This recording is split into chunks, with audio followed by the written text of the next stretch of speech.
नमस्कार साथी। अभी जितना भी विपक्ष विपक्ष का चर्चा हो रहा है, उतना सत्ता पक्ष का संसद में चर्चा नहीं हो रहा है।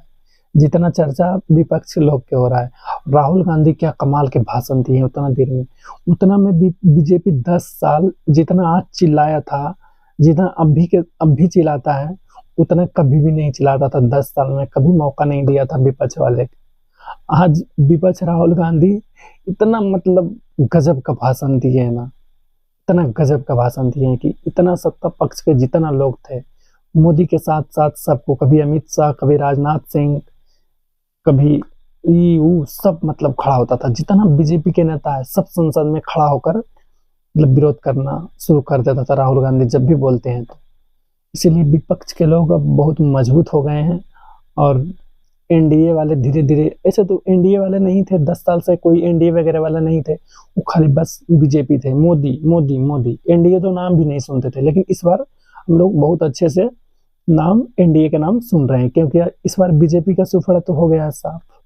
उधर एक अखिलेश यादव और अखिलेश यादव है तो है ही। एक अयोध्या वाला मैटर है, अयोध्या वाला जो मैटर है, इतना एकदम हद हो गया बीजेपी सब काम। और वहाँ हद हुआ जो होबे किया, लेकिन वहाँ घोटाला हुआ। जितना भी अयोध्या मंदिर के बीच जो परिसर होता है, उसमें पानी, एक बारिश में पानी चूसे पानी से भर गया, इतना पानी चूहा है।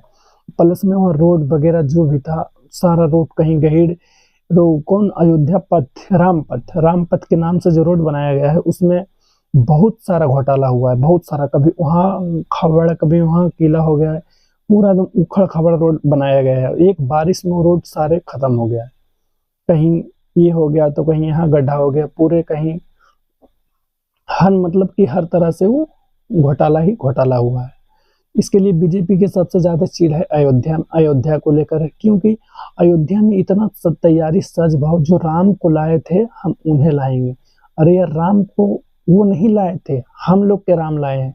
राम को हम लोग थोड़ी ना लाए हैं। और एक गायक था जो वहाँ पूरा एकदम शोर मचेले था, और पूरा अयोध्या वासी जो मतलब बीजेपी के अति थे। और वहाँ की इतना साधु संत है, ऐसा ऐसा साधु संत, राजनीति करने वाला साधु संत नहीं होना चाहिए। वहाँ के एक साधु का हम बयान सुने हैं कि मतलब हम लोग साधु है ना, हम लोग के मोदी को सुनना चाहिए, कुछ बात हम लोग के अब सुनना चाहिए। तो क्या तुम साधुगिरी करोगी कि राजनीति करोगी? दो चीज में एक ही चीज फाइनल कर लो, चाहे तुम साधु बनो चाहे राजनीति करो। तो मोदी जी के सुनना चाहिए ना उस सबके बात।